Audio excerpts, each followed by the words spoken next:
Hello, जय Hind friends. आज हम हिंदू विवाह अधिनियम 1955 की धारा 10 देखते हैं, जिसमें न्यायिक पृथक्करण दिया गया है अर्थात जुडिशियल सेपरेशन दिया गया है। इसमें हम देखेंगे न्यायिक पृथक्करण का क्या अर्थ है।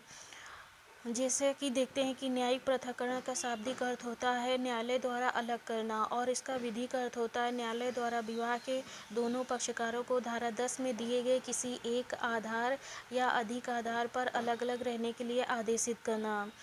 अर्थात न्यायिक पृथक्करण का यह अर्थ होता है कि विवाह के दोनों पक्षकार पति या पत्नी को न्यायालय द्वारा यह आदेश दिया जाता है कि आप जो है अलग अलग रहिए या रहने का आदेश दिया जाता है। यह उपचार जो है एक यह उपचार किसको मतलब कि कौन से विवाह के पक्षकारों को प्राप्त होगा। तो यह उपचार जो है विवाह के उन पक्षकारों को भी उपलब्ध होगा जिनका विवाह 18 मई 1955 यानी कि 18 मई 1955 हिंदू विवाह अधिनियम लागू होने के पूर्व हो गए थे, उनको भी मिलेगा। और जिनका विवाह 18 मई 1955 यानी अधिनियम लागू होने के बाद हुआ है, उनको भी यह उपचार मिलेगा। तो इसमें देखते हैं धारा 10 का जो प्रभाव होगा वो रेट्रोस्पेक्टिव होगा, यानी भूतलक्षी प्रभाव होगा, भूतलक्षी प्रभाव रखता है। हिंदू विवाह अधिनियम की जो धारा 10 है,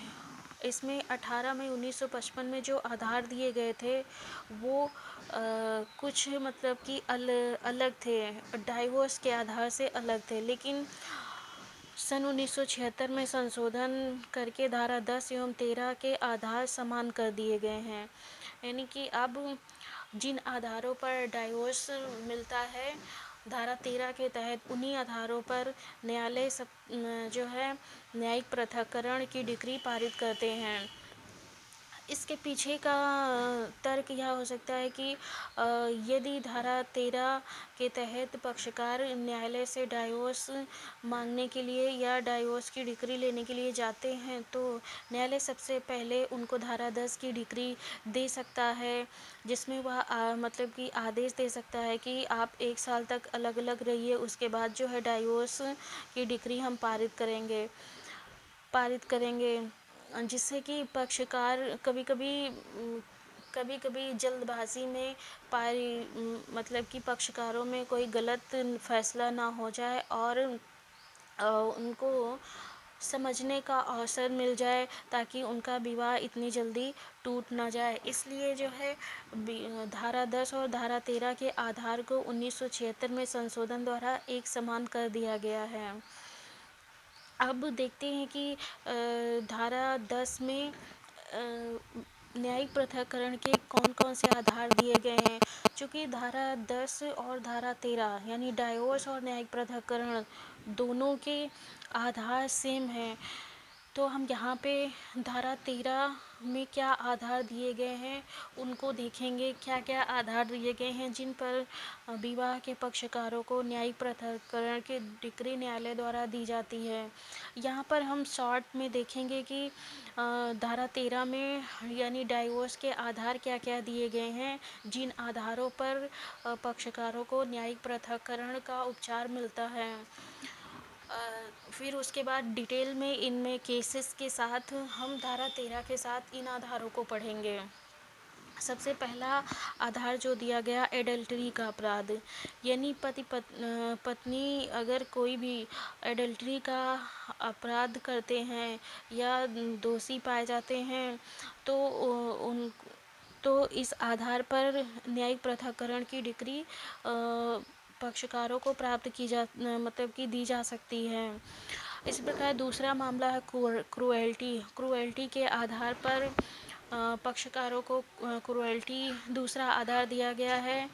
तीसरा आधार दिया गया है डिजर्सन यानी अभित्याग, यानी किसी पक्षकार ने कम से कम 2 वर्ष तक दूसरे पक्षकार को त्याग दिया है या छोड़ दिया है। या परित्याग कर दिया है। चौथा आधार जो दिया है, धर्म परिवर्तन कर लिया, यानी कि पति पत्नी में से किसी एक ने अपना धर्म परिवर्तन कर लिया है, जो अब हिंदू नहीं रहा है, तो दूसरे पक्षकार को न्यायिक पृथक्करण की डिग्री मिल जाएगी। और या फिर अनसाउंडनेस ऑफ माइंड, यानी विकृत चित्त, यानी दूसरा मतलब कोई भी पति या पत्नी पागल हो गया है, हाँ, जिस पर न्यायिक पृथक्करण की डिग्री मिल जाएगी। या कोई रतीज रोग हो गया है किसी भी पक्षकार को, वेनरल डिसीज जैसे कि एड्स, तो तब भी न्यायिक पृथक्करण मिल सकता है। और यही सारे आधार डाइवोर्स के भी हैं, इसलिए इन आधारों को जो है धारा 13 के साथ हम धारा 13 में पढ़ाएंगे, और उसमें सारा केसेस के साथ एक एक आधार पर हम डिस्कस करेंगे।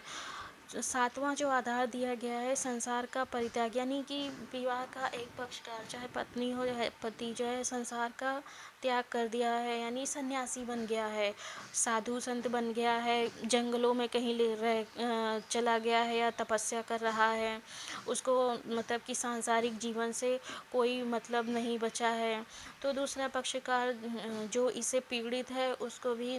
इस आधार पर डाइवोर्स और न्यायिक पृथक्करण दोनों मिल जाएगा। आठवां आधार इसमें जो दिया गया है वो प्रकल्पित मृत्यु या प्रेज्यूम डेथ। इसका मतलब ये हुआ है कि 7 वर्ष तक विवाह का कोई भी पक्षकार 7 वर्ष तक विवाह का कोई पक्षकार, चाहे पति हो या पत्नी, लापता हो गया और 7 वर्ष बीत गया है और उसका अभी तक कोई पता नहीं चला है, तो कानून यह मान लेता है कि उस व्यक्ति की मृत्यु हो गई है। इसी प्रकार धारा 13 के क्लॉज 2 में धारा 13 के क्लॉज 2 में अ, धारा 13 के क्लॉज 2 में केवल पत्नी को 4 आधार दिए गए हैं, जिसके आधार पर पत्नी अपनी पति से न्यायिक पृथक्करण या डाइवोर्स मांग सकती है। जिसमें से पहला आधार ये दिया गया है, इन आधारों को भी हम धारा 13 में जब डाइवोर्स पढ़ाएंगे तब एक एक आधार को बहुत ही डिटेल में डिस्कस करेंगे। इसमें जो पहला आधार दिया गया है, इसमें अधिनियम के लागू होने के पूर्व का बहुविवाह, यानी कि अधिनियम 18 मई 1955 को लागू हुआ। इससे पहले जो है हमारे यहाँ हिंदू समाज में बहुविवाह की प्रथा थी, लोग एक से अधिक विवाह करते थे। तो यहाँ पे अगर कोई पुरुष है जिसने अधिनियम के पूर्व उसकी एक से अधिक पत्नियां रही हों, तो उसमें से कोई भी पत्नी जो पीड़ित हो या मतलब दो पत्नी जो भी या सभी पत्नी जो भी मतलब कि इस पे पति से जो है डाइवोर्स लेना चाहती हैं, तो इसी आधार पे उनको डाइवोर्स भी मिल जाएगा और उनको जुडिशियल सेपरेशन भी मिल जाएगा। और इसी में दूसरा आधार जो ये दिया गया है कि अगर पति रेप, सुडोमी, पशुगमन यानी आईपीसी की धारा 377 का अपराधी है, तो पत्नी पीड़ित मानी जाएगी और पत्नी इस आधार पर डाइवोर्स और न्यायिक पृथक्करण दोनों उसको ले सकती है। तीसरा आधार जो है भरण पोषण की डिक्री के दौरान सहवास का प्रारंभ न होना, यानी कि इसमें हिंदू दत्तक ग्रहण तथा भरण पोषण अधिनियम 1956 की धारा 18 में पत्नी का भरण पोषण दिया गया, जिसमें पत्नी का भरण पोषण करना पति का प्राथमिक दायित्व है। अगर इस धारा के तहत पति के विरुद्ध पत्नी के लिए भरण पोषण करने की डिक्री पारित की गई है और ये डिक्री पारित करने के बाद 1 साल बीत गया है, चाहे डिक्री इस धारा के तहत यानी हिंदू दत्तक ग्रहण तथा भरण पोषण अधिनियम 1956 के तहत पारित की गई हो या धारा 125 दंड प्रक्रिया संहिता 1973 यानी सीआरपीसी के तहत पारित की गई हो। अगर डिक्री या आदेश के पारित किए जाने की तारीख से 1 वर्ष या 1 वर्ष से अधिक का समय बीत गया है और पक्षकारों में पुनः उनका सहवास प्रारंभ नहीं हुआ है, तो इस आधार पर पत्नी जो है डाइवोर्स के लिए जो है याचिका दायर कर सकती है, या जुडिशियल सेपरेशन के लिए याचिका दायर कर सकती है। इसी प्रकार इसमें चौथा आधार जो दिया गया है, वयस्कता का विकल्प यानी ऑप्शन ऑफ प्यूबर्टी, या इसको यौनावस्था का विकल्प कहते हैं, जिसको मुस्लिम विधि में ख्यार उल बुलूग कहते हैं। इसका भी प्रभाव भूतलक्षी होगा, यानी कि जो विवाह सन 1976 के पहले हुए हैं उन पर भी लागू होगा। अर्थात इसमें से जो दो आधार हैं, आधार 1 और 2, ये अधिनियम बनने के समय से ही अधिनियम में रखे गए थे, लेकिन जो तीसरा और चौथा आधार है ये सन 1976 में संशोधन करके अधिनियम में ये दो आधार और जोड़ दिए गए हैं, जिससे अब केवल पत्नी को 4 ऐसे आधार दिए गए हैं जिन आधार पर पत्नी डाइवोर्स का केस फाइल कर सकती है, या अपने पति से जुडिशियल सेपरेशन या न्यायिक पृथक्करण की डिग्री प्राप्त कर सकती हैं। इस प्रकार देखते हैं कि जो डाइवोर्स के आधार और न्यायिक पृथक्करण के आधार सन 1976 से संशोधन करके समान कर दिए गए हैं, जिसमें अब न्यायालय में जैसे कोई मैटर डाइवोर्स का केस जाता है तो न्यायालय अगर चाहे तो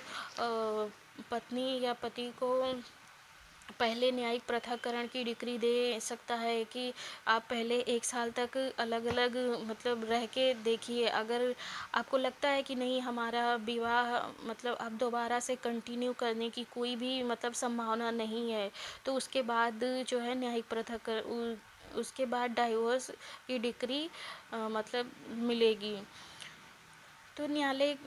न्यायालय जो है इस विकल्प का उपयोग कर सकता है।